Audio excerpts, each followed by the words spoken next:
नमस्कार मंडळी, मी स्मिता.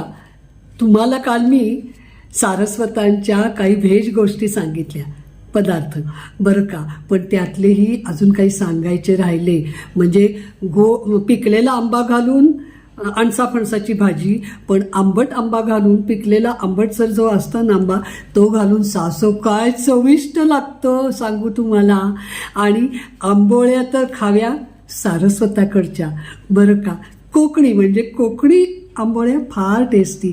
आणि तिवळ, सोलकढी ही पेय म्हणजे आहा बेफाम चव असते बरं का.